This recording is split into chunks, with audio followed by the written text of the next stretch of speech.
सब?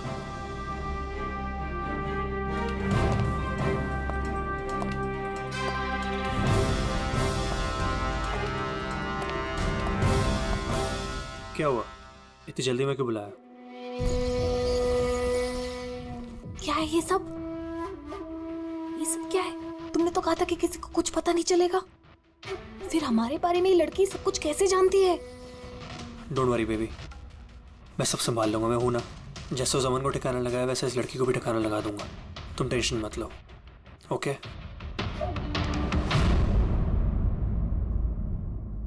पहले हमसे तो निपट लो। You are under arrest, Mr. Ashwin.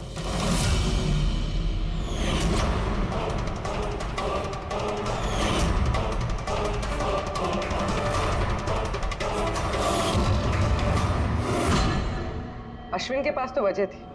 तुमने अपने बॉस का खून क्यों किया? हम दोनों एक दूसरे से प्यार करते हैं। जब मुझे पता चला कि अमन सर सीआरएम फार्मास्यूटिकल की जांच कर रहे हैं, तो ये बात मैंने अश्विन को बता दी ताकि वो लोग अपनी गलतफहमियां दूर कर सके। लेकिन इसने तो अमन को ही दूर कर दिया। क्यों अश्विन? मैं जानता था कि अमन को कुछ समझाने का कोई फायदा नहीं होगा। वो तो हमें जेल भिजवा के ही रहता। तुमने मेरे भाई को मारा, अमन का खून किया और ना जाने कितने मासूमों की जान ली होगी तुमने अपनी इन नकली दवाइयों से। सच में बहुत घाटा हो रहा था, नुकसान पे नुकसान हो रहा था। डैड नहीं मानते, इसलिए उनको बिना बताए मैंने केमिकल्स को नॉर्थ इंडिया के प्लांट में भेजना शुरू कर दिया। उससे हम नशा बनाते थे। थोड़ा प्रॉफिट हो ही रहा था कि अमन ने सारा खेल बिगाड़ दिया। सिर्फ फायदे के लिए दवाइयों की जगह पे तुम ये जहर बनाने लगे थे, हाँ? मुझे कंपनी की हालत पता थी। मैंने अमन सर को अश्विन से मिलाया था ताकि वो कंपनी में इन्वेस्ट करके उसे डूबने में बचा सके। और अमन खुद को तुम लोगों से बचा नहीं पाया। ये सब कुछ मैंने अपने प्यार के लिए किया। मेरे अलावा कोई ये कर नहीं सकता था क्योंकि वो अपनी निकोटीन पैच मुझे से मंगाते थे।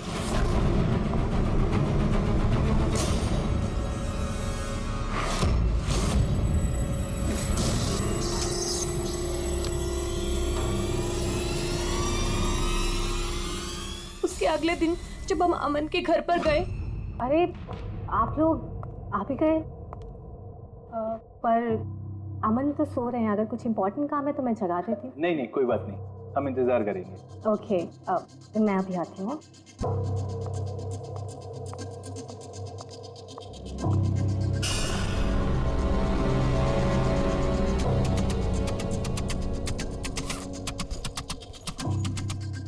मैम, मैं जरा वॉशरूम होकर आऊं?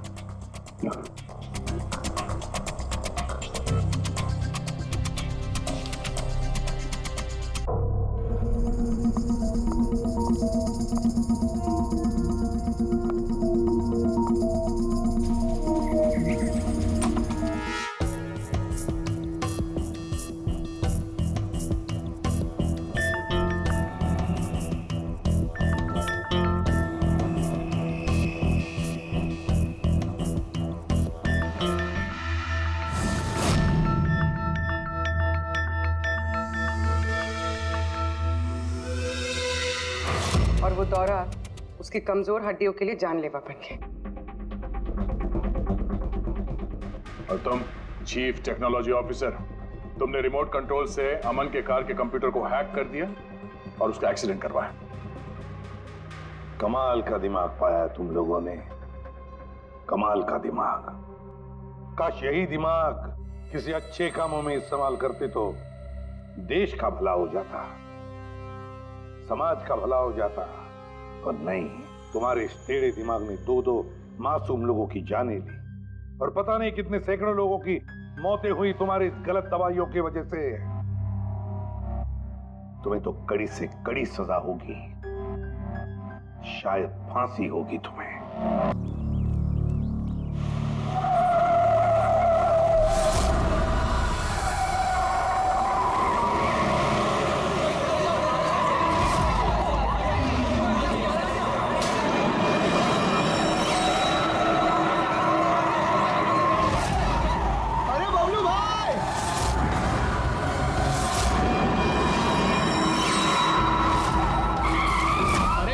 कोई भी नहीं है।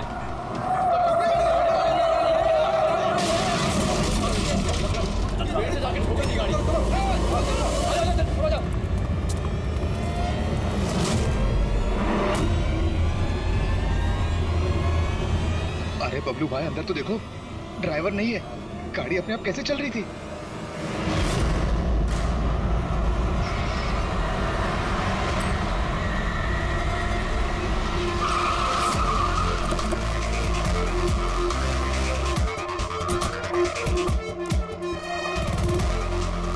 सलाम साहब। क्या बात है? एक्सीडेंट के केस में सीआईडी को बुलाया तुम लोगों ने? सर मुझे लगा ये नॉर्मल एक्सीडेंट नहीं है, इसीलिए। क्यों? ऐसा क्यों लग रहा? सर आइए खुद ही देख लीजिए, आइए।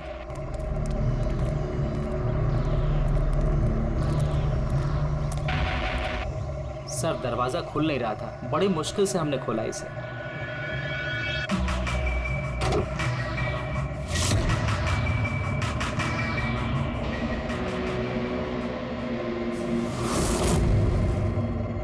ये पहले किसने देखा? सर इन लोगों ने।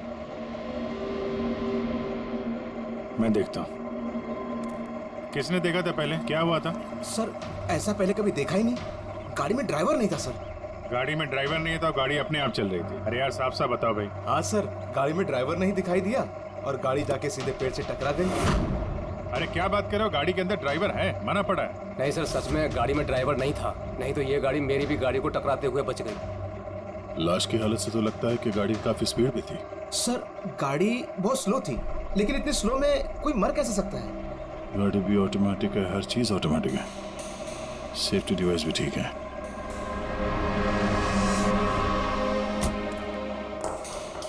ये लोग तो बोल रहे हैं कि इन लोगों ने इसे ड्राइव करते हुए देखा ही नहीं।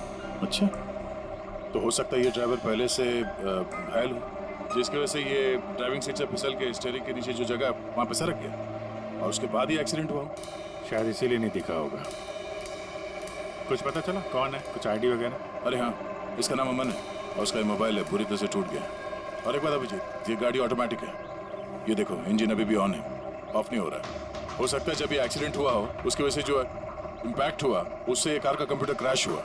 यार ये लोग तो बोल रहे हैं कार बहुत स्लो थी जब टकराई। ऐसा इम्पैक्ट? कहीं कार के साथ कुछ छेड़छाड़ तो नहीं की गई? हो सकता है। ठीक है, गाड़ी को पुलिस गैराज भेजते हैं और इसको फोरेंसिक लैब। मैंने इस गाड़ी को अच्छी तरह से चेक किया है। इस कार को मॉडिफाई किया गया है, एक्स्ट्रा सेफ्टी फीचर्स दिए गए हैं। एक्स्ट्रा सेफ्टी फीचर्स जैसे कि? जो आम गाड़ियों में होता है उससे कहीं ज्यादा, जैसे कि एक्स्ट्रा एयर बैग्स, अच्छी क्वालिटी के शॉकअप्स, ज्यादा मजबूत कांच और अच्छी क्वालिटी के ज्यादा मजबूत सीट बेल्ट।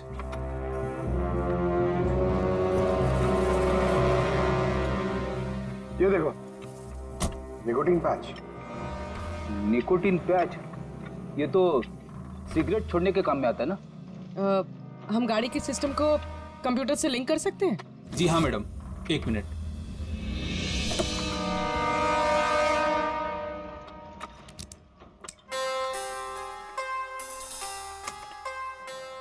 मैम, किसी ने सेटिंग चेंज किया है। कार के सॉफ्टवेयर को हैक किया गया है। खिड़की के कांच से लेकर ब्रेक तक सब कुछ कोई और कंट्रोल कर रहा था। अगर सब कुछ कोई और कंट्रोल कर रहा था, फिर हादसे के बाद इंजन उसने बंद क्यों नहीं किया? टक्कर की वजह से कार का वायरलेस सिस्टम डैमेज हो गया था, इसलिए कार बंद नहीं हुई। गाड़ी को हैक किया गया? मतलब ये एक्सीडेंट नहीं है, ये तो मर्डर है।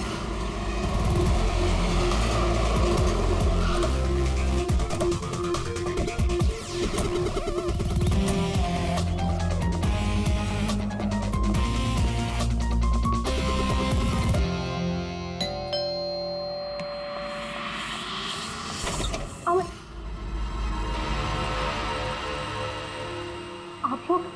सीआईडी।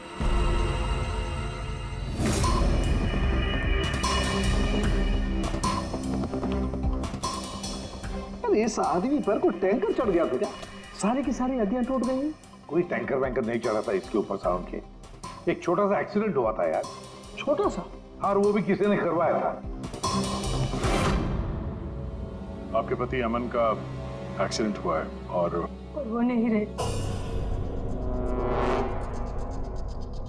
आपको कैसे पता? अमन को कार नहीं चलानी चाहिए थी, वो कभी कार नहीं चलाता था सर, क्योंकि उसे पता था कि छोटा सा झटका भी उसकी जान ले सकता है। पर आप लोग, मेरा मतलब है कि सीआईडी यहाँ पे। जी, क्योंकि हमें लगता है कि उनका खून हुआ है। खून? पर ऐसे कैसे हो सकता है सर? एक्सीडेंट से पहले तो अमन मुझसे फोन पे बात कर रहा था, हम दोनों फोन पे बात कर रहे थे कि अचानक फोन कट हो गया। मैंने बहुत ट्राई किया लेकिन फोन नहीं मिला। मैं समझ गई थी कि कुछ तो ठीक नहीं है। अमन कभी भी खुद गाड़ी ले जाकर इतना बड़ा जोखिम नहीं उठा सकता था। खुद ड्राइव नहीं करते हैं तो ड्राइव कौन करता है? सर, हमारा एक ड्राइवर है। कहाँ वो ड्राइवर कहाँ है अभी? उसकी तबीयत खराब थी, इसलिए वो छुट्टी पर है। कहीं उस ड्राइवर नहीं तो कुछ गड़बड़ नहीं गई गाड़ी में? नहीं सर, हमारा ड्राइवर बहुत ही भरोसेमंद इंसान है, वो ऐसा कभी नहीं कर सकता। पिछले 15 साल से वो हमारे लिए कार चला रहा है। सर, इसके शरीर पर 7 जगह हड्डियों के टुकड़े टुकड़े हो गए, 43 जगह हेयरलाइन फ्रैक्चर्स हैं और 21 जगह माइन्यूट फ्रैक्चर्स हैं। और हैरानी की बात तो ये है कि इसके पहले भी इसके शरीर पर बहुत सारे फ्रैक्चर्स हो चुके थे जो अब हील हो गए। बस इन हड्डियों के टूटने की वजह से इसके शरीर के नाजुक अंग जैसे हार्ट, फेफड़े, ये सब डैमेज हो गए और मौत भी शायद इसी वजह से हुई है। साळुंखे, ये जो निशान है स्क्वेरिश, ये कैसे निशान है? बस ये निकोटिन पैचेस के निशान है। इसके शरीर पे बहुत ज्यादा है। इसे सिगरेट पीने की लत थी और वो इसे छोड़ना चाह रहा था। Nicotine patches? अच्छा।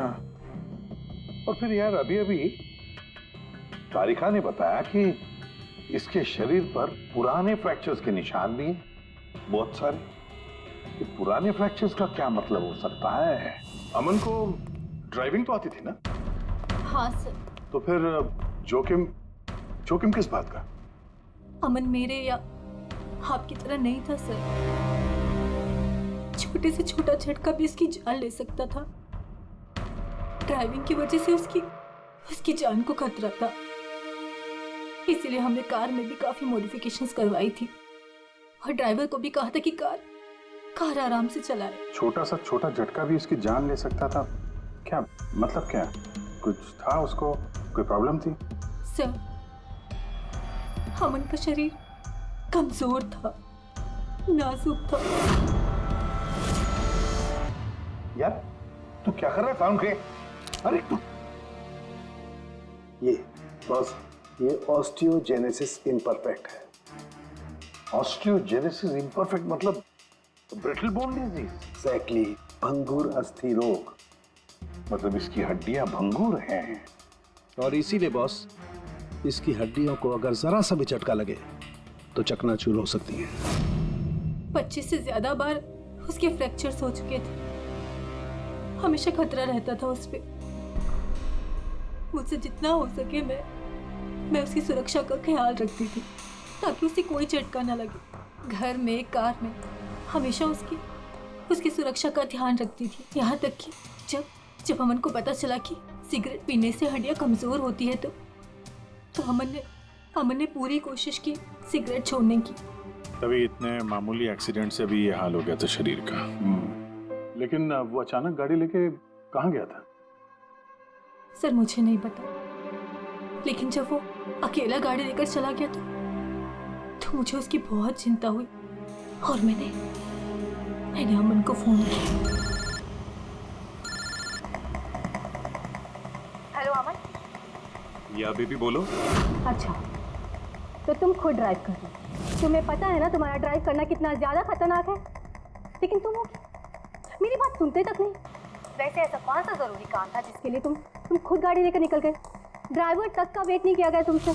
जरूरी था स्वीटहार्ट, लेकिन तुम परेशान मत हो, मैं गाड़ी आराम से ही चला रहा हूँ। अमन, मुझे ऐसा क्यों लग रहा है कि तुम मुझसे कुछ छुपा रहे हो? देखो सुप्रीति, मैं मानता हूँ कि मैं सारी बातें तुमसे शेयर नहीं कर पा रहा, लेकिन इसका मतलब ये नहीं कि तुम उल-झुल बातें सोचने लग जाओ। है कुछ प्रॉब्लम्स, मैं उन्हें सॉल्व कर लूँ, फिर तुम्हें सब कुछ बता दूंगा। प्रॉब्लम्स? तुम अभी क्यों नहीं बता सकते मुझे? क्योंकि ये सब खतरनाक है, वो लोग बहुत खतरनाक हैं, मैं तुम्हें नहीं बता सकता। खतरनाक लोग। Oh no. Aman, Aman, hello. कौन सा प्रॉब्लम? और ये किन खतरनाक लोगों की बात कर रहे थे वो? कुछ पता है आपको? सर मैं कुछ नहीं जानती। अमन की किसी से कोई दुश्मनी, कोई बिजनेस राइवलरी वगैरह? इस बारे में मुझे कुछ भी पता नहीं, लेकिन हाँ, मयंक और नेहा आपकी शायद कुछ मदद कर सकते हैं। मयंक और नेहा? ये कौन है ये लोग? मयंक पेशे से एक वकील है और अमन का दोस्त भी, और नेहा अमन की सेक्रेटरी थी। अच्छा, ये मयंक का ऑफिस कहाँ है? अमन सर का खून? आप मैं नेहा, अमन सर की सेक्रेटरी। लेकिन अमन की मौत तो एक्सीडेंट में हुई है ना? जी मौत तो एक्सीडेंट में हुई है, लेकिन एक्सीडेंट अपने आप नहीं हुआ है। करिए बताइए कि आप दोनों मिस्टर अमन को कब से जानते हो? मतलब कब से काम कर रहे हो उनके साथ? सालों से। हम लोग साथ में काम ही नहीं करते थे, बल्कि बहुत अच्छे दोस्त भी थे। अमन की बीमारी की वजह से ज़्यादातर बिजनेस वगैरह मैं ही हैंडल करता था। और नेहा जी आप? सिर्फ मैं और मयंक सर ही तो थे, अमन सर का पूरा बिजनेस संभालते थे। वैसे बिजनेस क्या है उनका? इन्वेस्टमेंट का बिजनेस है। हम लोग अलग अलग कंपनीज में पैसे लगाते थे और जब वो कंपनीज में मुनाफा होने लगे तो अपना परसेंटेज वापस ले लेते थे। ऐसी 50 कंपनीज है जहाँ पर पैसे लगाए थे अमन में। किस तरह का कंपनीज में इन्वेस्ट करते थे? वैसे तो कई सारी कंपनीज में पैसे लगाए थे, लेकिन उनकी सबसे ज़्यादा दिलचस्पी 20-30 फार्मास्यूटिकल्स कंपनीज में थी। फार्मा कंपनी या दवाइयों की कंपनी? जी, ये कंपनीज बहुत नुकसान में चल रही थी, लेकिन आपको तो पता ही होगा अमन की बीमारी के बारे में। और ये कंपनीज उसी बीमारी का इलाज निकालने की कोशिश कर रही थी, और अमन का सपना था कि इस बीमारी का इलाज संभव हो जाएगा तो किसी और को वो तकलीफ नहीं उठानी पड़ेगी जो उसे थी। और सर अभी तो उन कंपनीज में फ़ायदा भी होना शुरू हो गया था। कोई दुश्मनी, किसी से कोई लड़ाई झगड़ा? नहीं सर, ऐसा तो कुछ नहीं था। अगर कुछ होता तो वो मुझे ज़रूर बताते थे। अमन की वाइफ का कहना है कि पिछले कुछ दिनों में वो परेशान लग रहा था। आपको जानती? परेशान तो थे, मगर मुझे कुछ बताया नहीं। मुझे लगा काम का प्रेशर होगा बस। आपने बताया था कि दवाइयों की कंपनी जो नुकसान में चल रही थी उनमें से कुछ को फायदा होने लगा था। सबको नहीं सर, शायद एक को। मुझे उसकी डिटेल चाहिए। जी, मुझे अकाउंट चेक करना होगा। ठीक है। और मुनाफे के अलावा कोई ऐसी बात जो आपको अलग लगी या फिर कुछ अजीब सी हो, वो भी बता दीजिएगा।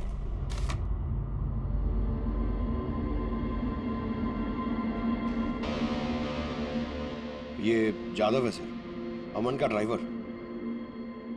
काफी परेशान लग रहा है वो। देखते हैं।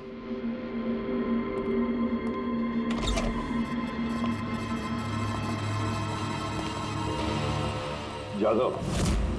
जी सर। अमन के ड्राइवर है ना? जी सर।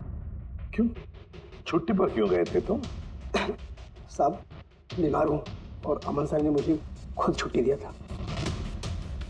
मिस्टर अमन को तुम ही लेके जाते थे ना? जी मैडम, अमन सर मेरे साथ ही जाते थे। कभी वो कोई टैक्सी वगैरह नहीं लेते थे। तो फिर तुम तो हमें बता सकते हो कि अमन साहब कहाँ कहाँ जाते थे, है ना? जी जी। ये देखो जादव, ये जगह पर उनकी मौत हुई थी। अब ये जो रास्ता है ये कहाँ पर जाता है या फिर वो इस रास्ते पर कहाँ जा रहे थे, ये तुम्हें पता है? मुझे नहीं पता है। देखो, हमें पता है कि तुम इसके बारे में जानते हो। तुम्हारी भलाई इसी में है कि सीधे सीधे बता दो। जी मैडम। सुप्रीति मैडम से कुछ कहिएगा मत। वो सड़क के कुछ दूर पे एक मोटेल है, वहाँ हमेशा वो बार बार जाते थे। मोटेल में बार बार जाते थे? क्यों, इससे मिलने जाते थे? जी साहब, एक मैडम थी।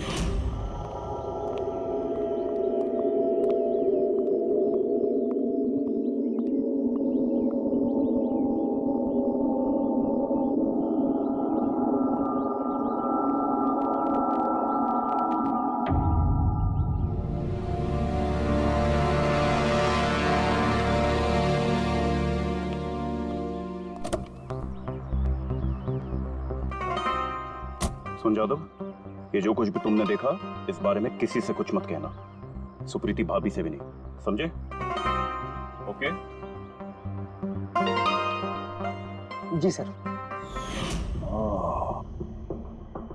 मैडम थी, मतलब अमन का उस औरत के साथ चक्कर चल रहा था। जी छोटी मुंह बड़ी बात, साहब छुप छुप के उस मैडम से अगर मिलते थे तो इसका मतलब तो यही निकलता है। अमन उस औरत से मिलने जा रहा था जब यह हादसा हुआ। तो हो सकता है वो औरत अब भी वहीं पर हो, उसी मोटल में। चलकर मिलना पड़ेगा इस औरत से।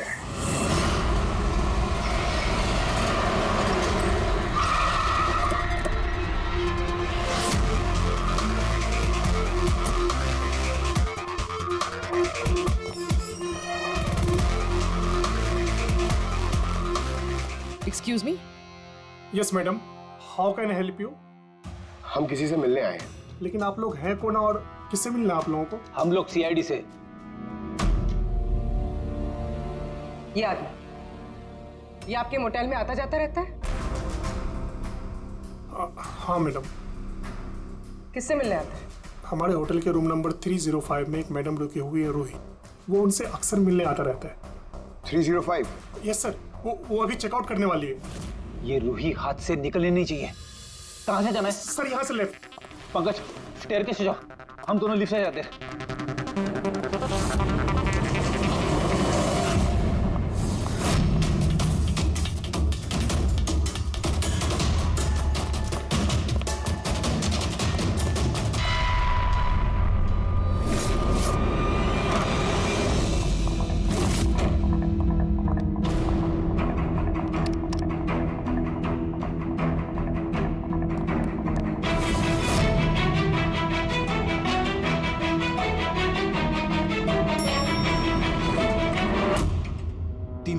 सर उतर।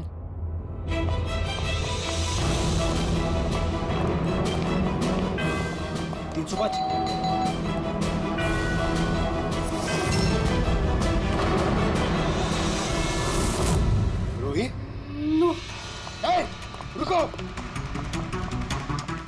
पूर्वी! रूही, मुझे मत मारो, मुझे मत मारो प्लीज। रुको। रूही, रूही, ए रूही, रूही, रूही, रुको, रूही।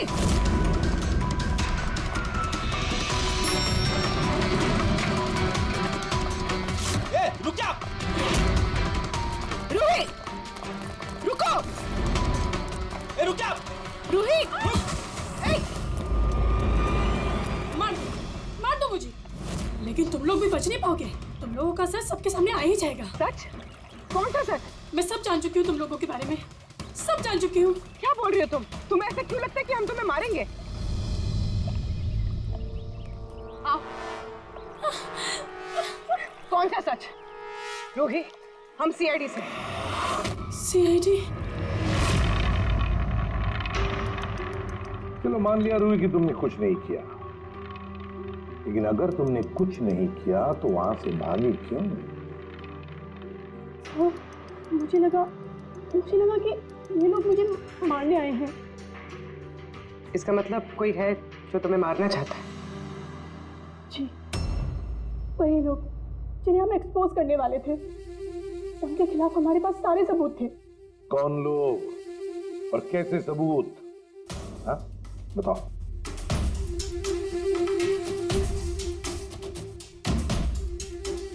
इसे तुम जानती हो ना, यमन है ना, किसी के साथ तुम मिलकर काम करती थी, इसी के साथ मिलकर तुम उन लोगों को एक्सपोज करने वाली थी जिसकी वजह से अमन की जान चली गई।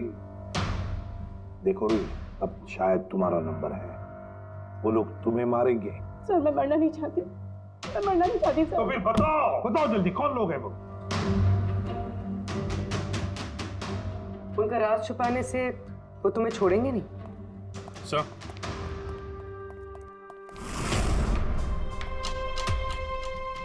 रूही, ये लो पानी पी लो,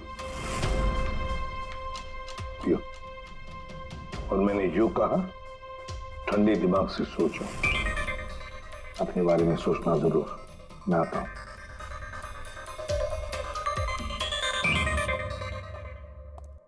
घबराई हुई है, डरी हुई है। लेकिन अब डरने की क्या जरूरत है सर? अब तो सीआईडी के पास है वो। लेकिन सर वो हम पे भरोसा नहीं कर पा रही, थोड़ा वक्त लगेगा। से जो अमन का वकील है मयांक, उससे क्या पता चला? सर अमन ने बहुत सारी दवाई की कंपनियों में पैसा लगाया था, लेकिन वो सब की सब घाटे में चल रही थी। एक कंपनी है जिसने अभी अभी फाइनली फायदा करना शुरू किया था, CRM फार्मास्यूटिकल।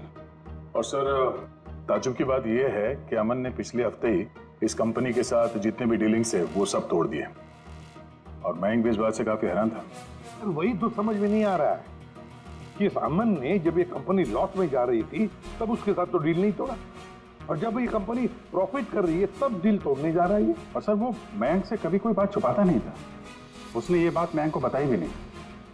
हाँ सर, मयंक ने उसका भरोसा तोड़ दिया होगा सर। आओ जरा रोही, CRM फार्मास्यूटिकल्स के साथ जो अमन की डील थी वो तुम्हारी वजह से कैंसिल हो गई है ना? वरना उसके पास ऐसी कोई वजह तो थी नहीं। अब सच सच बता दो कि डील तुमने क्यों तोड़वाई? क्योंकि उसने मेरे भाई का खून किया। भाई का खून?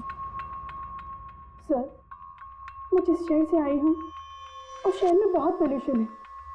मेरे भाई को पोल्यूशन से बहुत एलर्जी थी, उसे सांस लेने में बहुत तकलीफ होती थी।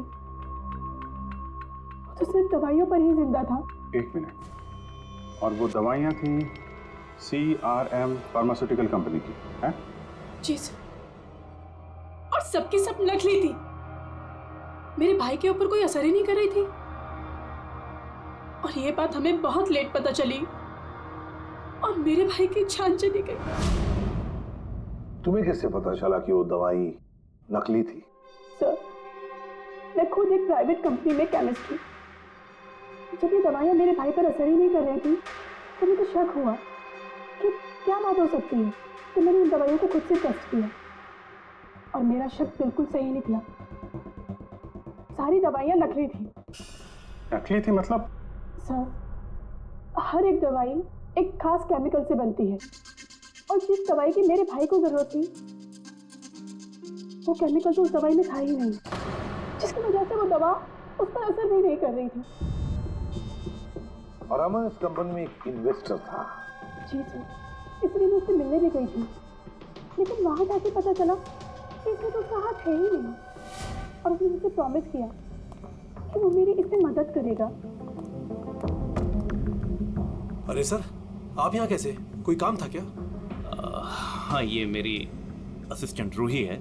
हेलो। इसे देखना था कि दवाइयाँ कैसे बनती हैं। देख सकते हैं? कैसी बात कर रहे हैं सर? आपको कैसे मना कर सकते हैं? आइए मैं दिखा देता हूँ आपको। एक काम कीजिए, आप मेरे साथ बॉस के यहाँ चलिए, रूही अपने आप देख लेगी। रूही तुम जाओ। मैं आप आइए। एक मिनट सर, ज्यादा आगे मत जाना, आप यहीं तक देखना। आइए सर, मैं लेकर चलता हूँ। आप आइए। आइए सर।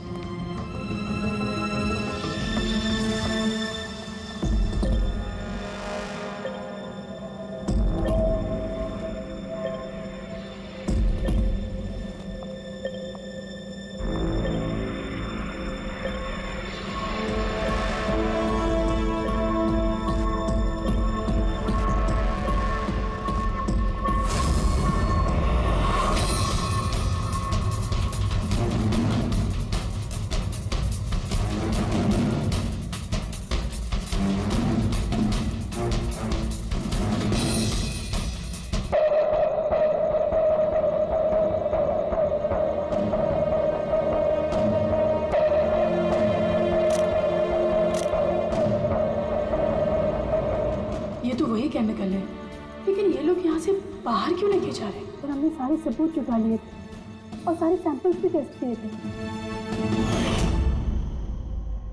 एक बात तो पक्की है कि सामन की मौत और CRM फार्मास्यूटिकल्स का कोई ना कोई संबंध जरूर है। कुछ ना कुछ तो गड़बड़ जरूर है। बॉस, इतनी सुरक्षित कार होने के बावजूद इसकी हड्डियां कैसे टूटी ये पता चल गया। अच्छा सर, अमन के खून में से हमें एक ऐसा केमिकल मिला है जिससे एपिलेप्टिक फिट्स आते हैं, मिर्गी का दौरा। माय गॉड, यार अमन को तो ब्रिटल बोन डिजीज था। मिर्गी का दौरा आ जाके वो गिर जाता, उसकी हड्डियां टूट जाती, इसी की वजह से इसकी मौत हुई है। तो मतलब जिसने भी ये किया वो जानता था अमन के ब्रिटल बोन्स डिजीज के बारे में, और उसे बड़े चालाकी से उसका नाजायज फायदा उठाया। पहले उसने अमन की गाड़ी का कंप्यूटर हैक किया और फिर एक्सीडेंट से पहले उसे उस केमिकल का इंजेक्शन दिया जिसकी वजह से उसे मिर्गी का झटका आ जाए। उसे मालूम था अमन किसी भी हालत में बच ही नहीं सकता। अगर मिर्गी का झटका आ जाता तो वो गिर जाता, जिसकी वजह से उसकी हड्डियां टूट जाती और वो मर जाता। अगर उसमें से भी बचता तो कार के एक्सीडेंट में से तो बच ही नहीं सकता था वो।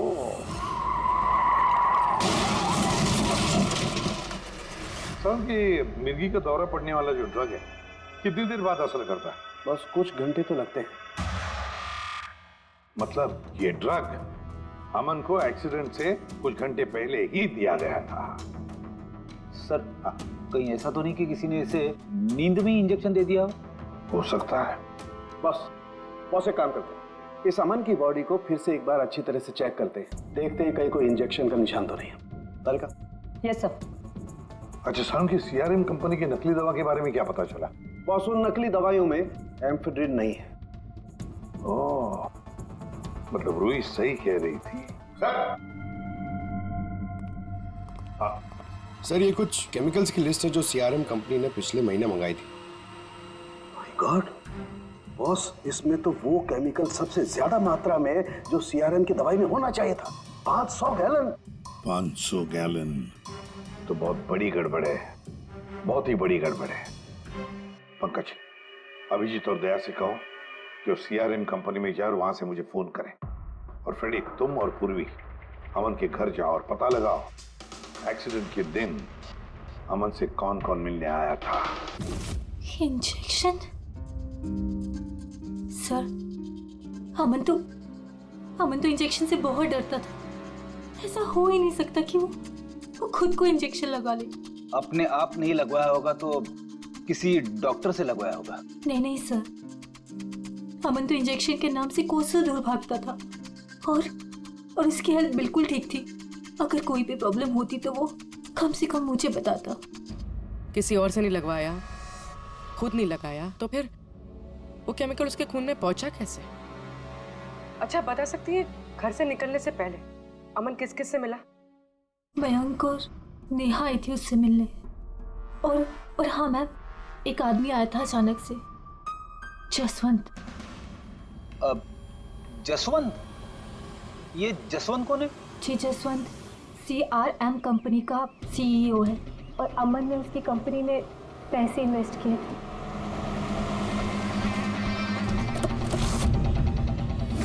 मिस्टर जसवंत, आप अमन के घर गए थे उससे मिलने के लिए उसके एक्सीडेंट के कुछ घंटे पहले?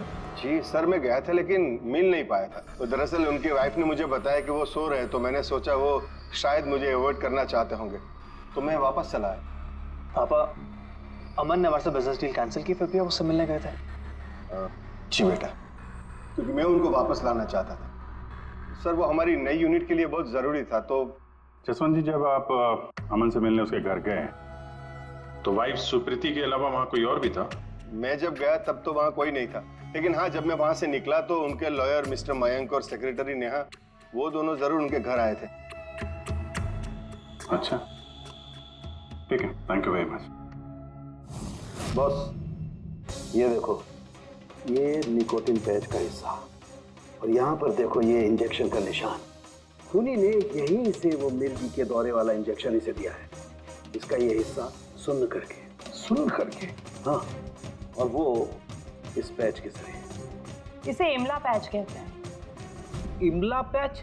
ये बच्चों को इंजेक्शन लगाने से पहले लगाते हैं ताकि वो पर्टिकुलर एरिया सुन पड़ जाए और उन्हें दर्द ना हो। अब बस ये इमला पैच और ये निकोटिन वाला पैच, ये देखो बस, ये दोनों पैच एक जैसे दिखते हैं, बिल्कुल एक जैसे। हाँ, खूनी ने इस निकोटिन वाले पैच की जगह ये इमला पैच इसके हाथ पर लगाया, इसके हाथ का ये हिस्सा सुन्न कर दिया और बाद में मिर्गी के दौरे वाला इंजेक्शन यहाँ से लगा दिया, शायद तब जब वो सो रहा था।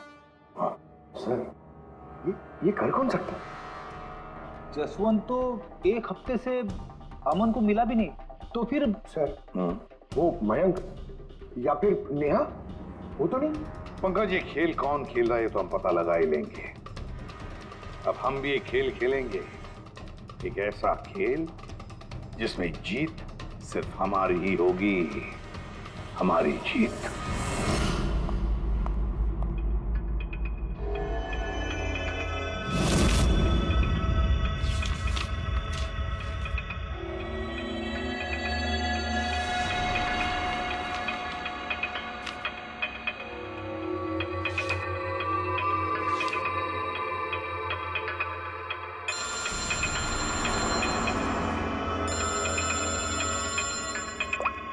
हेलो, मेरा कुरियर तो तुम तक पहुंच गया होगा।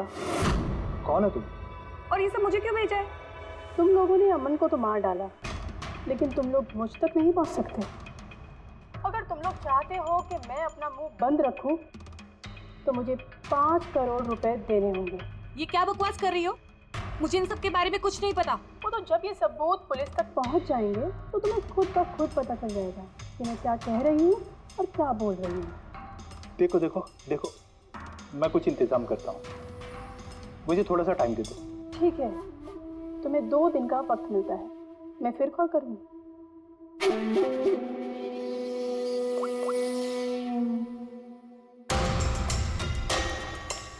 तो मास्टरमाइंड ये मयंक है।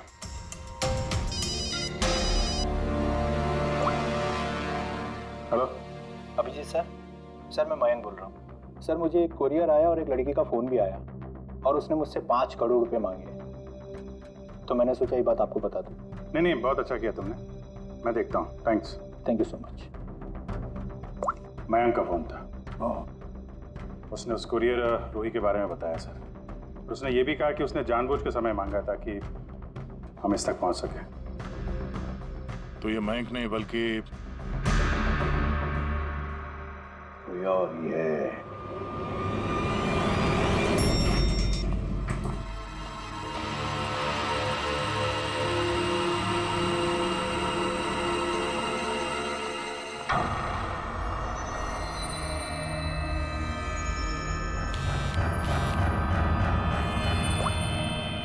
हाँ सर। इसने यहाँ पर नजर रखी है ना तुमने? हाँ सर, वो अभी अभी यहाँ से निकली है। कड़ी नजर रखना पूर्वी, बिल्कुल कड़ी नजर। अपनी नजरों से ओझल मत होने देना उसे। ये नेहा ही हमें उस खूनी तक पहुंचाएगी। सर